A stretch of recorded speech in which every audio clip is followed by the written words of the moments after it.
Thank you everyone for being here at the first of our three-part series on distance learning pedagogy. I'm going to turn it over to um, Dr. Krista Herrera from KCSOS to welcome us. Hey, good afternoon, everybody. I'm really excited to be with you today as we dive a little deeper into our Distance Learning Consortium hot topics.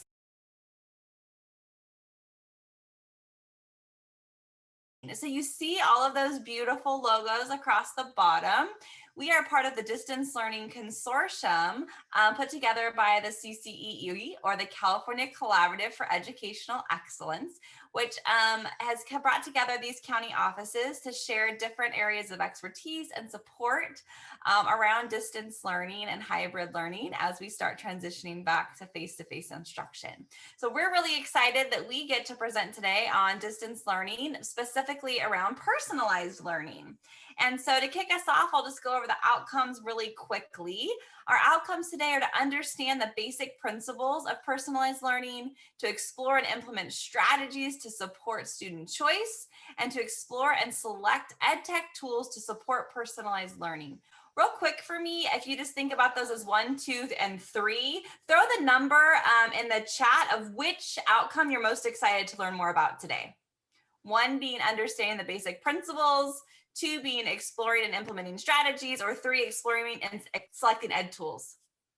Okay, I see some 2s. Exciting, and some 3s and some 2s.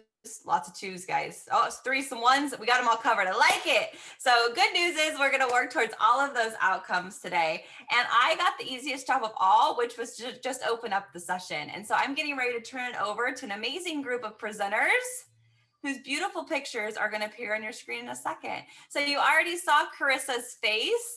Carissa Duran is a principal learning consultant with Instructure, but we have the pleasure this year of making her a Kern family member. So she supports Kern full-time, Kern County full-time, and which is how she's supporting this work for all of you. We're very excited. She'll be the lead today in our presentation. She is joined by some other rock stars, including Cole Sampson, who is a mathematics coordinator for KCSOS. We also have a lovely music teacher, Andrea Castillo, who is at Washington currently to share her experiences, and Sterling Peretta, who has taught with Carissa in the past. And so they have a great relationship, and she's joining our team today from outside of Kern. So we have some San Diego representatives here as well. So hopefully wherever you are, all of this will be great for you as you're working on best serving your students. So with that, Carissa, it is all yours. Thank you, Team Kern. Thank you so much for that introduction.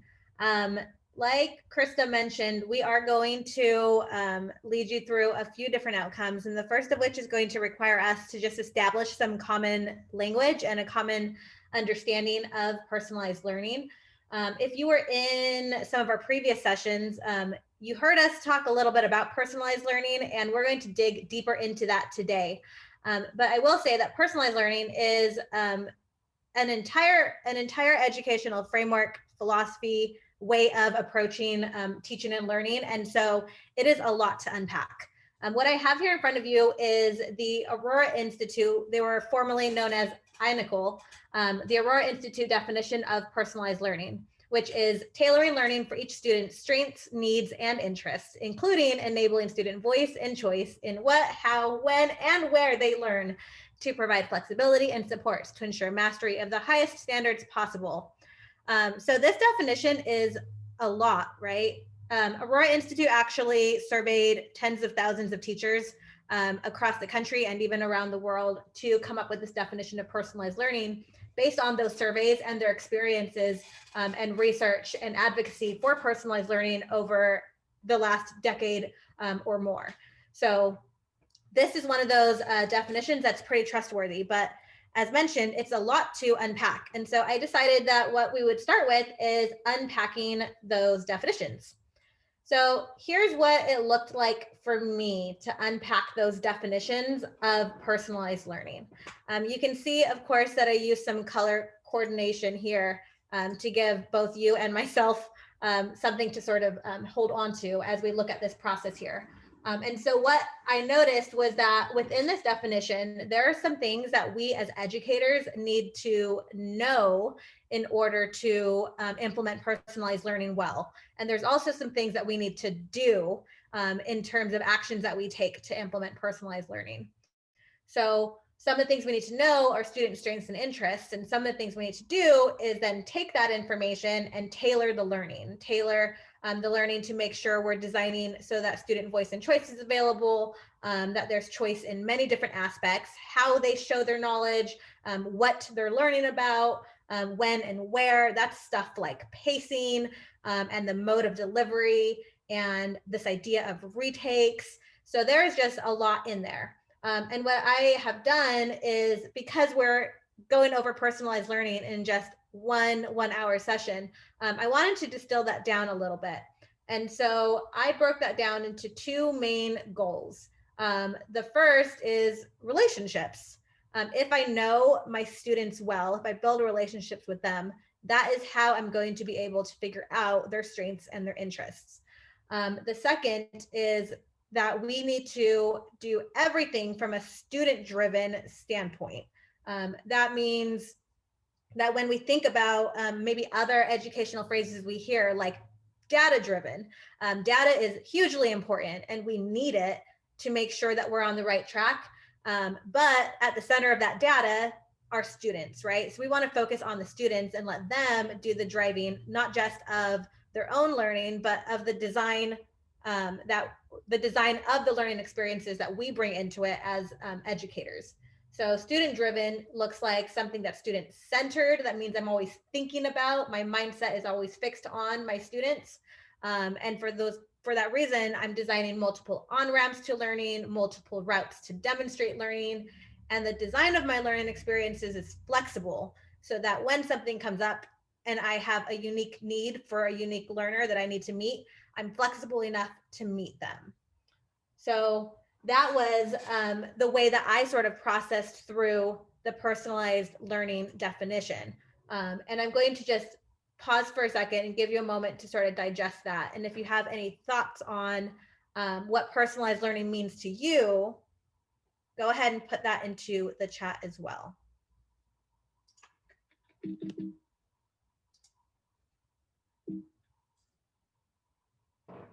So I mentioned two goals, and the first of which was relationships. I just want to take a quick detour and let you know that the first series that KCSOS presented last month through the same webinar series was on relationships. So we focused on classroom management through relationship and community building. So when we're thinking about personalized learning, I want to let you know right now that we're going to skip over that first step of relationships because we actually did that for 3 weeks.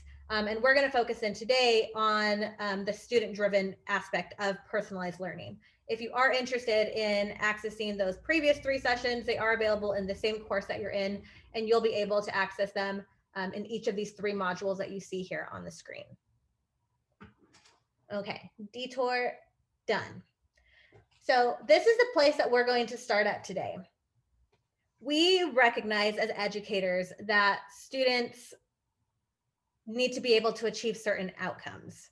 And outcomes is just one word that we use for learning goals or competencies or learning targets or anchor standards.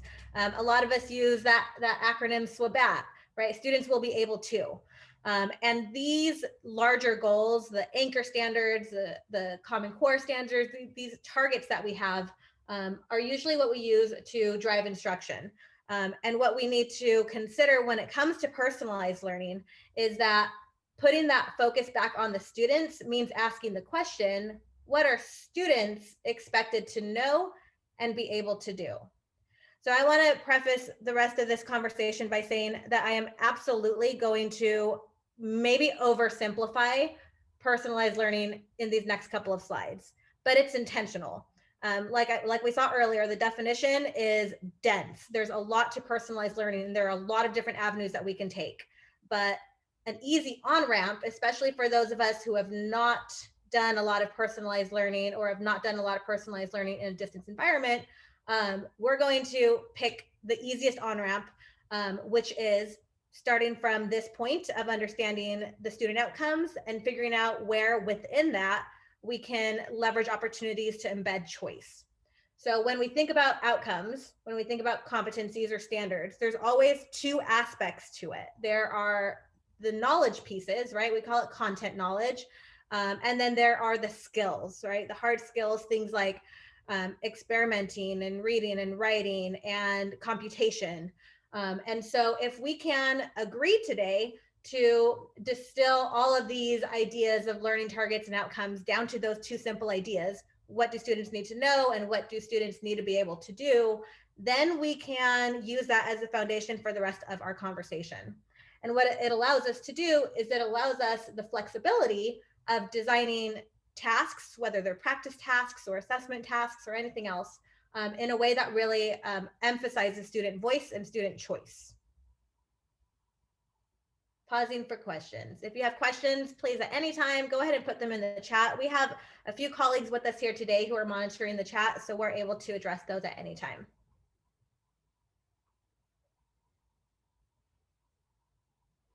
Okay, so what we have here in this little chart is a way for us to envision that task of personalizing learning.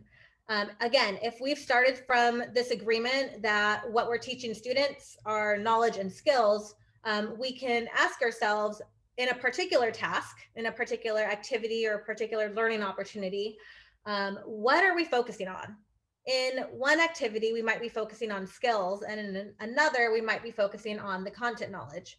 Depending on our answer to the first question, what is it are you focusing on? We can find the place where we can personalize the other thing. So if I am here and I say, do you know what you're focusing on? Yes, I'm focusing on building student skills. If the answer to that is yes, then what I have the opportunity to do is embed choice or personalization in the what, in the topic or the subject, in order to increase student interest and relevance. If I am not focusing on building skills, then I can ask myself, well, am I focusing on building content knowledge? And if my answer to that is yes, then I have an opportunity, a clear pathway for allowing choice in how students demonstrate knowledge in order to build on their strengths. So one of the things that I put onto this little chart, just for those of us that aren't quite clear on the difference between the knowledge and skills, is maybe I'm not sure what I'm focusing on. And I want to say that that is absolutely a prerequisite of being able to begin personalizing learning in your classroom. In order to personalize learning in your classroom, you have to have a really clear understanding for each task that you design. What is your outcome? Is your outcome skills-based or is your outcome knowledge-based?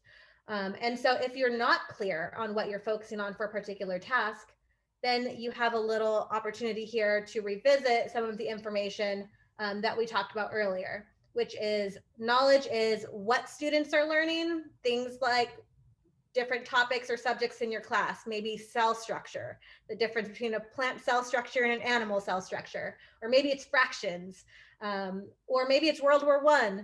And then skills, again, those are those performance tasks, those hard skills that students have to be able to show you they can do, action tasks like writing, experimenting, graphic design, so on and so forth. So when we want to personalize learning in our classroom, step one, we need to be able to determine what we're focusing on. And then once we've chosen the thing that we're focusing on, either skills or knowledge, we are freed to personalize the other thing. We're going to go ahead and we're going to show you a few examples of what this looks like in order to really clarify what this flowchart is meant to help us understand.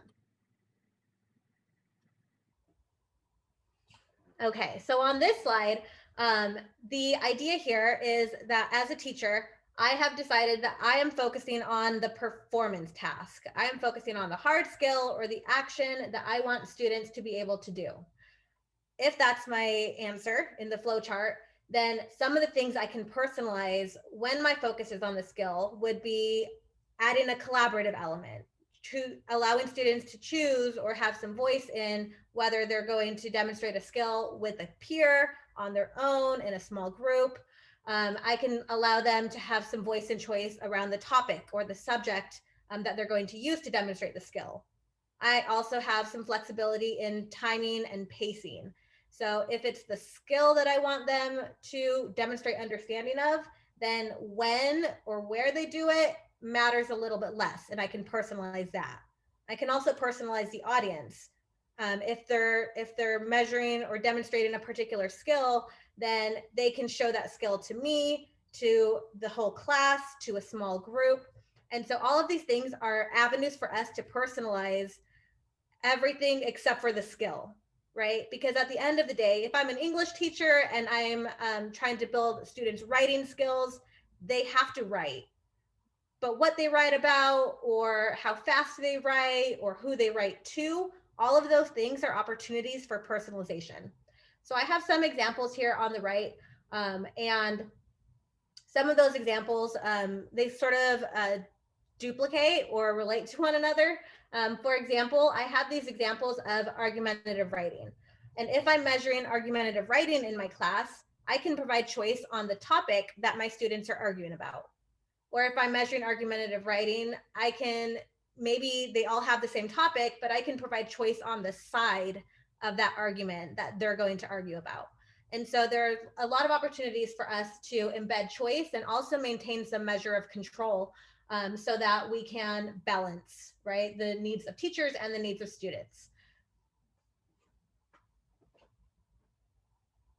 I'm going to go ahead and I'm going to pass this over to Cole, who is going to show us some information, some examples of how we can personalize learning and embed choice when the focus is on the content. Oh, hi there, everybody. Good afternoon.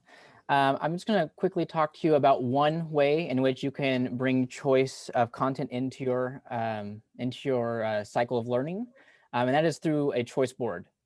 Here I have two different examples. On the left-hand side, you're going to see a choice board that has 9 different options, but you'll notice that there's multiple standards covered on this choice board. And they were developed, at the spring of last year, really where we were trying to recap and assess and support learning of all the standards throughout the year. Since then, we've done a lot of refinement and rethinking about this process. And you're going to kind of see this new and improved idea around choice boards over here on the right-hand side, where we are going to the rule of 5. Through research and through discussion with our UDL experts, giving kids more than 5 choices on a given task actually becomes more overwhelming. So we think we're helping them by giving them more options. But in reality, we're actually making it more difficult for them. So in this sample here, you'll see the rule of 5. And notice that, I know it's hard to make out, but all of these 5 tasks or activities that kids can choose from are the exact same standard that I'm focusing on for the week. And in this, the kids will have the 5 choices, and each day they would pick one of the 5. And so not only is there choice in task, but each of these choices also give them choice in on-ramps and choice in off-ramps. So not only do they have the choice in which task they want to choose, they have a choice in how they want to explore that, whether it be through visuals or manipulatives, as well as how do they want to represent and show me what they know. So they could either draw it out and take a picture of their work and submit that as an example. They would have abilities to type in the text box and write out their thinking. They could record themselves talking about their choice. There's combinations of web-based apps versus one of my favorite tools, the Rhombus Paper, which I'll talk about later today, or video supplements in there as well. So there's a lot of different varying avenues for kids to get content and information, and as well as explore various ways to show their understanding of it. Awesome, thank you. Okay, so we're going to pause for a moment, and we are going to do a quick interactive activity. In your Canvas course that you all have access to, you have the ability to navigate left and right, next or previous. And if you go ahead and you navigate next, you're going to have access to this Miro board. Well, hopefully your internet's working better than mine. So you can go ahead and use it within that actual Canvas course, or you could use it by clicking the link to go to the Miro board itself. And we're going to take a moment to share our knowledge with one another, because of course we all have the ability to generate these same ideas. And so what we're doing is we're going to take a moment and we're going to consider a hard skill that we teach in our discipline. Now, I admit that I did shrink the many content areas down into four disciplines. So if you're history and English, you're going to be here in the humanities, or if you're in the sciences and technology, you'll be down here. If you are, okay, let me go ahead and grab that link. I see somebody said that they had trouble getting on there. I'm going to paste it into the chat as I continue to talk. So if you are in the arts, whether it's performing arts or graphic arts, you can go ahead and go over there. And then if you're in a world language, you can go down to the bottom. So I've left some examples on here, some of the examples that I showed you on the presentation earlier. And what I would like you to do is consider a hard skill that you teach in your discipline. And then go ahead and use one of those Post-it notes to write one way that you can personalize around that hard skill. So again, we're thinking of the skill and then a way to personalize that skill. Feel free to look at or borrow the language from the examples on the right. And in order to use these sticky notes, all you need to do is double click onto the sticky, and then you'll be able to type.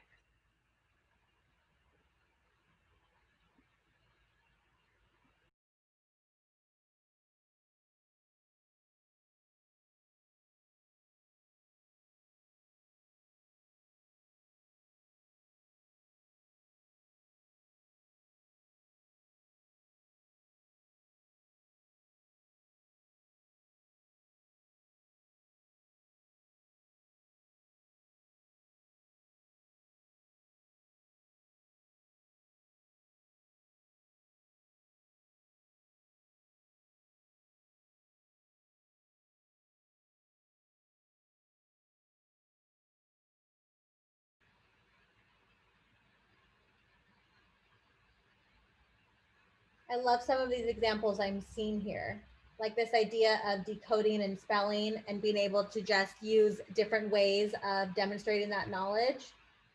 It says, I can let the students write on a paper or a small whiteboard, say it orally, or use crayons. There's a lot of flexibility when we're focused in on measuring or building or practicing just one thing.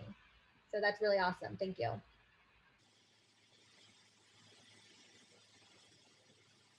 I see here another one of our colleagues here said when they're teaching about plant and animal cells, they can have students choose how to show mastery, either drawing and labeling diagrams or explaining it in a video, maybe writing a compare or contrast paper.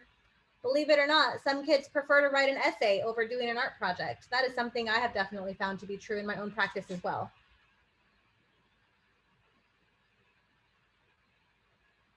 Really great examples in here.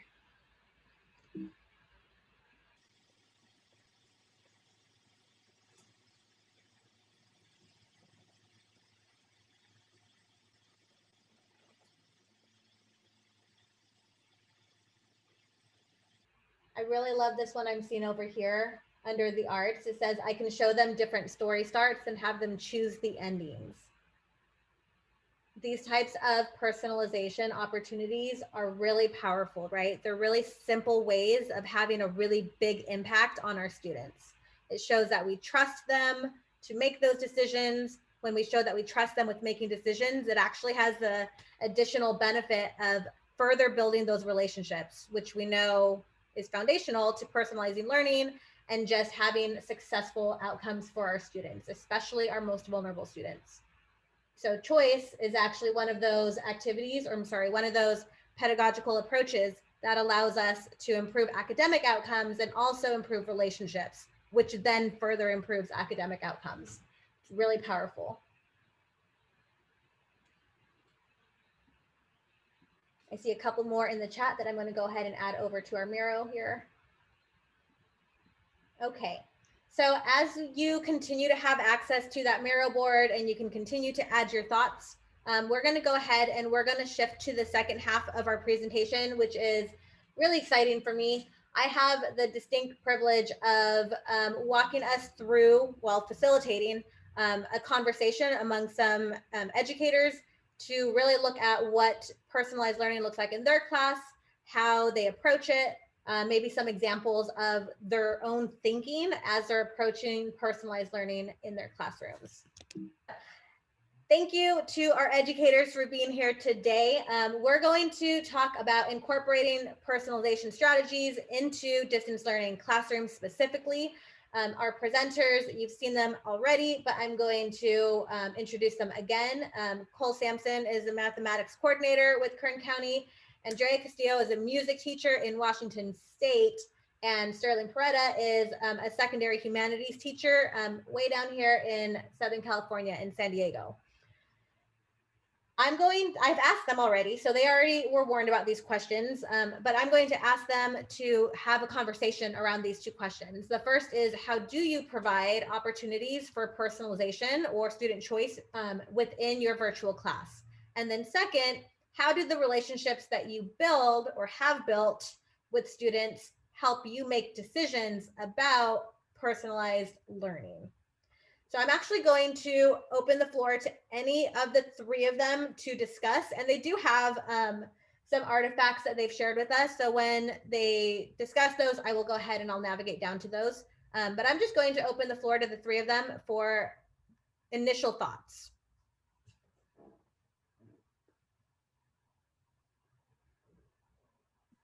Thank you for the warm welcome, Krista.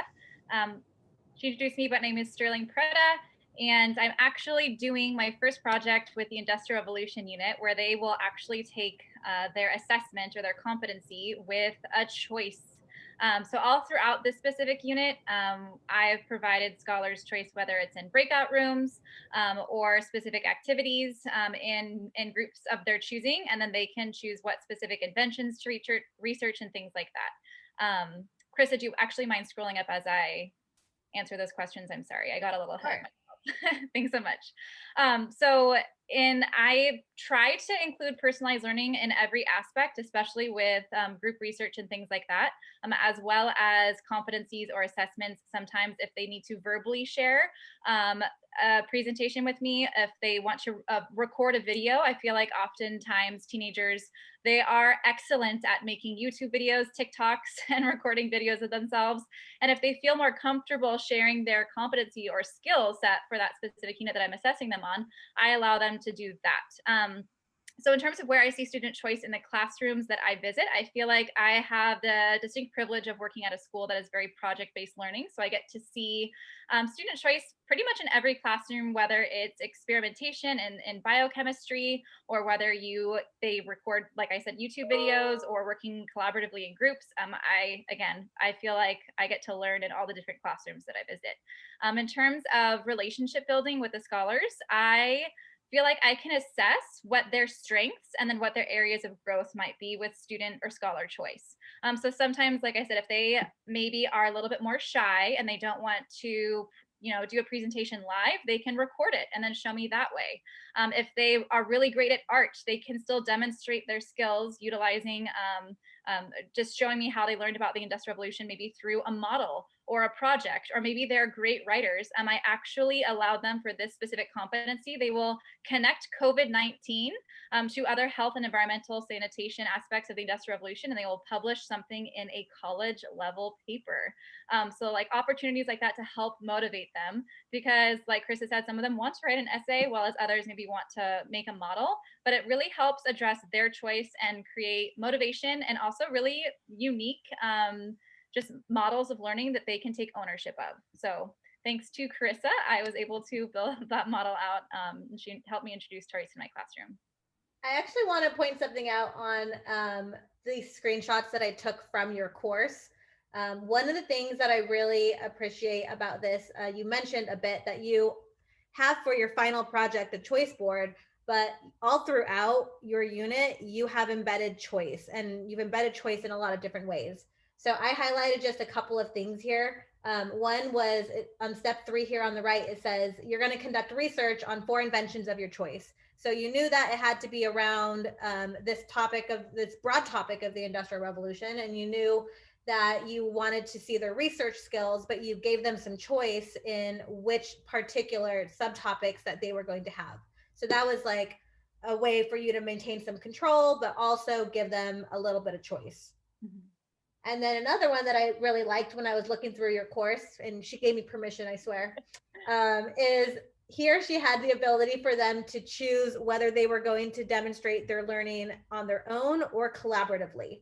So she knew what she wanted them to produce, right? That end product, but she actually allowed them to do it on their own or work with the peer in order to demonstrate understanding. Now they're still graded separately, as I understand it, right? They're still graded separately, but they can actually perform that task together. So again, a couple of ways to just really flex those areas that you can flex. And I felt like when I was looking through your course and when we were talking, it seemed like being able to really articulate what those learning goals are. And I see here on the left, you have the understandings, like the knowledge. And then on the right, you have the skills, like analysis.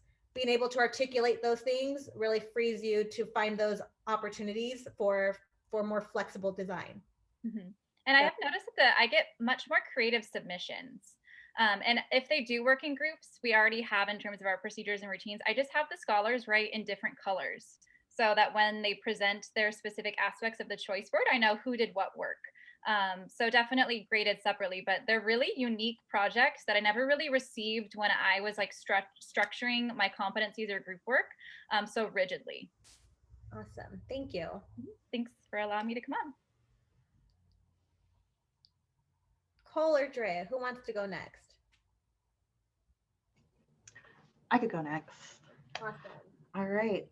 So I'm both a private music instructor as well as a general music teacher at elementary and at preschool. So because of my experience as a private music instructor, where I get that one-on-one time where it's highly personalized, I have my student progress log on the left.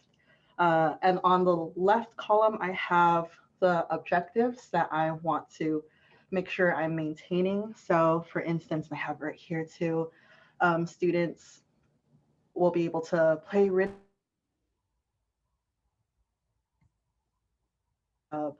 or solo parts, compose and create. I've also included steps to musical mastery, correct notes,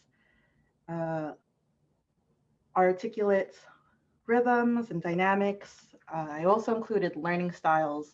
So traditionally speaking, in music, classical music tends to be very rigid. There's a very defined structure. And what I'm finding is it's not the case with teaching.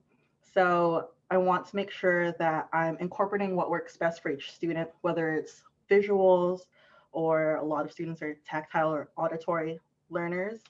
And then I have the standards for the National Association column there.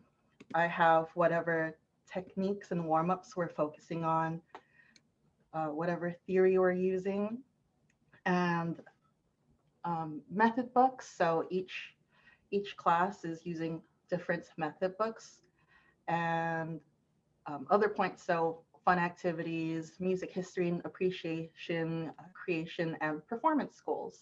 So this log has helped me keep track of what standards have I really focused on, which ones should I start looking at again.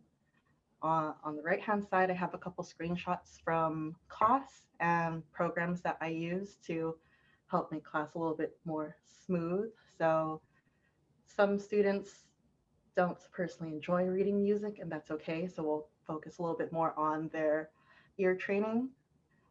So that's where Ableton comes into play.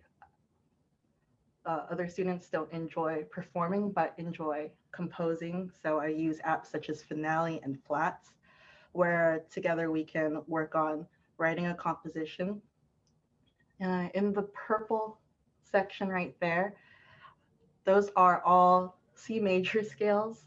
And I took a couple clips of different files that I've made or have found, because I've noticed with teaching online, certain students respond better to particular layouts.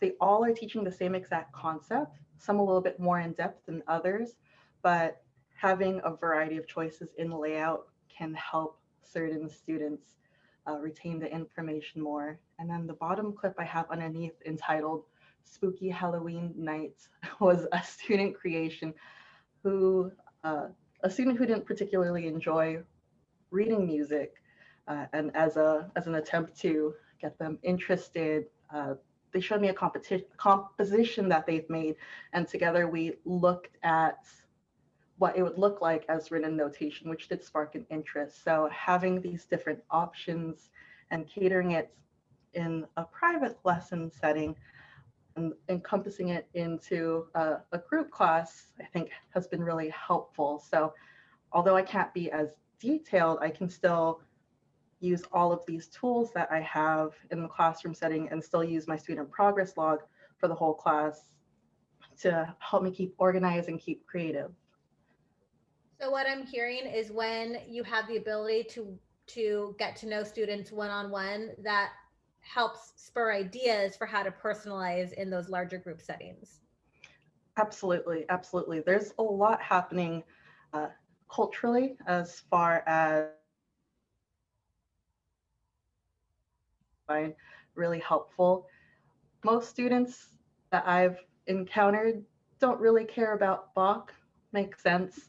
But whatever song pops up on, say, TikTok or YouTube has musical merit to it. So using those examples and then finding like, oh, here's the harmonic structure is actually very similar to this Bach chorale that we've been learning, which can lead to students coming up with, I made this Bach chorale of this TikTok song, which has been very interesting and fun. That's awesome. I love that you're blending learning styles and student interest and cultural relevance and the standards that they have mastered or not mastered in order to make decisions, not just about what you focus on with your students, but also what technology tools you bring into your teaching and learning so that you can support them in further mastery. That is awesome. Thank you, Drea.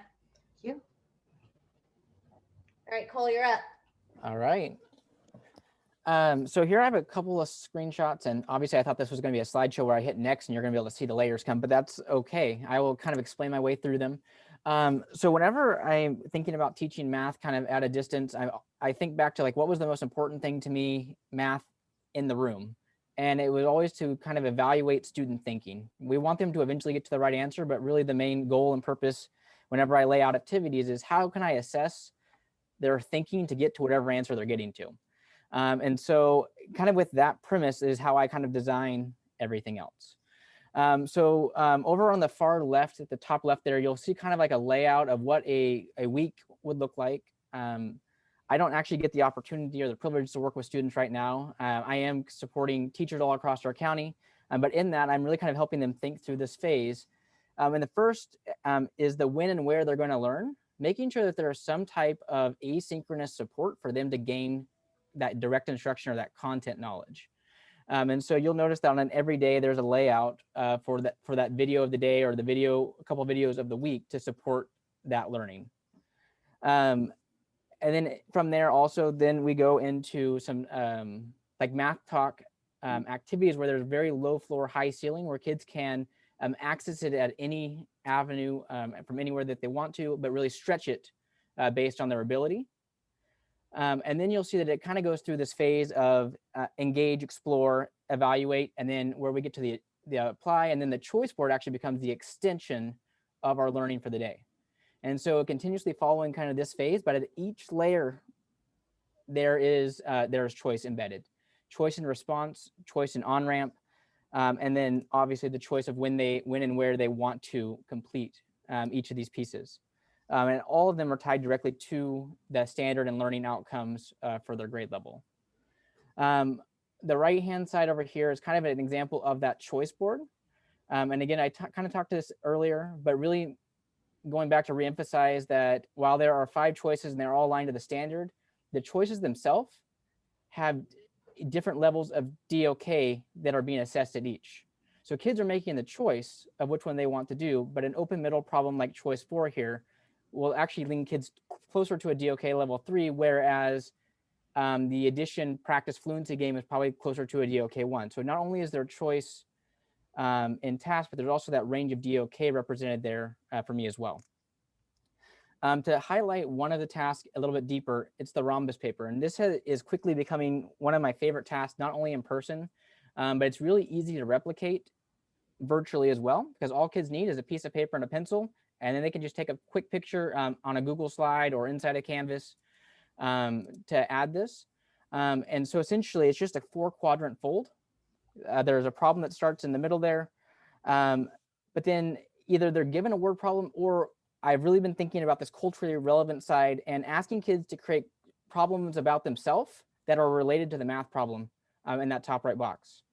Or as the teacher, I could create a problem about myself to let them know a little bit more insight about me, and then have them then work through the various phases of this problem. So really helping them bring this idea of mirrors and windows. I keep kind of bringing back, how can I bring that into the classroom? And this is a great, easy way to do that. But what's nice about this is it forces kids to think about a visual solution to the mathematics. So it's not just about what answer you got, it's about the strategies that you deployed to get there.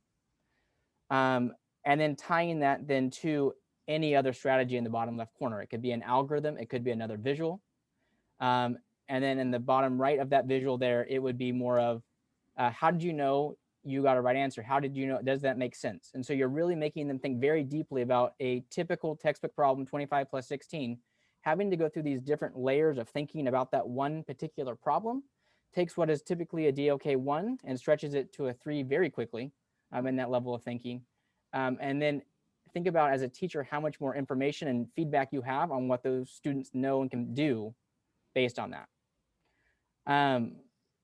So that would be an example of like a Rhombus paper. Those are kind of laid out as one of the choices. So kids have an option to choose that if they want to, with a support video walking them through how to do that. And the last thing that I brought to kind of model is a number talk. And so rethinking how we assess weekly. Typically, when on the onset, when I was working with a lot of teachers, it was the typical multiple choice test at the end of each week. And then we kind of stopped, we paused, we reflected, what is that actually telling us about what kids know, whether they get it right or they get it wrong? There's no real support other than yes or no through the platform. And so we took a little bit deeper dive into this idea of a number talk. And so you'll see in the bottom here, the 29 plus 16, we would ask students to solve this problem using any method or multiple methods that they want to. And in that, they have the option to show me and tell me what they know, either by writing out the strategy and taking a picture, recording themselves talking about how they solved the problem. Right. And so then the very next, if you could hit one more time, Krista, I'm sorry. Nope, you're good. The next thing that we would ask them to do then is, here are 3 other exemplars of what kids in this class may have thought about. How does their strategy compare and connect? How can they relate what they were thinking to another perspective? How are they similar? How are they different? So they have choice in, of those 3, which one is your favorite? And then from your favorite, how does it relate to what you were thinking? And how is it different from what you were thinking? And really bring these elements of collaboration and thought that are really difficult to do asynchronously. How can we bring those multiple perspectives inside of this environment? And so those are just a few ways that I'm really helping and working, supporting teachers, bringing choice and flexibility while really emphasizing the math practice standards and student thinking. Cole, that was awesome. I want to summarize all of it, but I don't think I can summarize all of that. What I will say is I think that it is extremely powerful that there is not just a final project that includes choice, right? But that choice is a part of the culture of the classroom, and it's a part of the fundamental design of your weekly modules, right? And so if we're building our foundational structures with personalization in mind, and with students driving that design, then it becomes easier to start to see opportunities for personalizing tasks, personalizing assessment, building relationships. And you can see, I think, from all 3 of these examples that all the educators in our panel here brought us, you can see that it was impossible to disentangle relationships from personalization, right? There was no one here that spoke about a strategy for personalizing learning or embedding choice that didn't rely on knowing their students well, and knowing what kinds of choices were going to be most beneficial for them, where those choices should be embedded, and how. So that is a really powerful example of how we can begin to personalize learning. So thank you all very much to our panel. You guys were amazing. I do want to, because we have a few minutes, I do want to go back to a few slides that I skipped over just to preserve time, but it was outcome number 3. So I'm going to see if I can hop back over to that really quick. We're going to go ahead and we're going to look at the ways in which we can select tools in order to meet the needs of our students, right? So if you are in the Canvas course, you're going to be able to see this in your module, but I'm also going to go ahead and share my screen again with you since it stopped sharing. Okay, here we go. So the big idea here is this idea of where you can personalize. So this is a really simple statement with a really big meaning. And I think you saw examples of it all throughout this presentation, where all of these educators were able to find all the little nooks and crannies, right, of a lesson or a unit in order to provide some student choice, some relevance, some voice, interest-based, strength-based. It was all embedded in the examples that we saw. And tools can certainly help us to do that. So there are absolutely just countless, a plethora of tech tools that you can use to support your personalized learning practice. Canvas Studio can help you embed questions in a video so that students can move at their own pace and choose when they're ready to move on. And other external tools do the same thing, like Edpuzzle. It does the same thing. It allows you to engineer a video so that you have more flexible pacing. Tools like GeoGebra allow students to use manipulatives virtually in order to really pay attention to those students that maybe are more kinesthetic or hands-on and need that type of personalization. Executive functioning is a huge aspect of personalized learning. In order for students to be able to drive the learning, they have to be able to manage themselves. And so course calendars are important. Having folders of graphic organizers or checklists that you can embed in your LMS is going to be important. We have this idea embedded in personalization of flexible pacing and student interest. So mastery paths allow you to do that. There are tools that are embedded in Canvas to do that, but there are also external tools that allow students to progress at their own pace based on their mastery. If you teach writing or grammar, tools like No Red Ink allow you to customize the way students learn basic writing skills, and it also actually allows them to do a little like survey in the beginning so that all of the reading and writing that's in their version of that program is tailored to the topics that they like. It'll allow them to choose like their favorite movies and their favorite musical artists, and then all of a sudden they're writing about Hannah Montana. That was my favorite as a child. So student choice, Cole talked about choice boards, and we know that choice boards are really high impact strategies, but it requires some thoughtfulness, and that thoughtfulness comes from knowing your students. So this is like your tech tool, yes, and your relationships. And then you can also reconsider things like your asynchronous time. We know that in distance learning, a lot of our ability to personalize learning hinges on us being with our students, but there are ways that we can also personalize and embed choice asynchronously. So you can use trackers in Canvas or in Google Drive or in a spreadsheet to allow students to track their progress in Genius Hour, which is allowing students flexible time to pursue their own interests, right? And that's something that even in a face-to-face classroom, students would be doing on their own. So it's a perfect strategy or tool for asynchronous time. But the final message that I want to sort of leave us with here is that while there are a lot of tools, Cole showed you some, Sterling showed you some, Drea showed you some, you should use as many tools as you need to personalize learning, but as few as you can. And this is to declutter the virtual learning experience, right?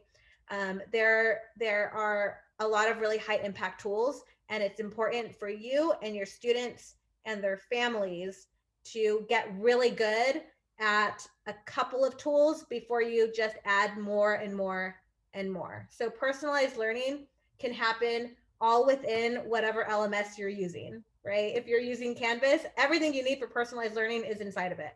And you don't need to go elsewhere until you've mastered that tool. Similarly, if you're using other tools, if you can master that one tool, that's actually going to free you up more to personalize learning, because you're not having to constantly teach a new tool or a new strategy or a new something else. And when you're able to avoid extra platforms, you're able to really hone in on getting to know your students and how to personalize well for them. Thank you very much for being here. If you have any questions, you can contact us here. So thank you very much for being here with us and for learning about personalized learning.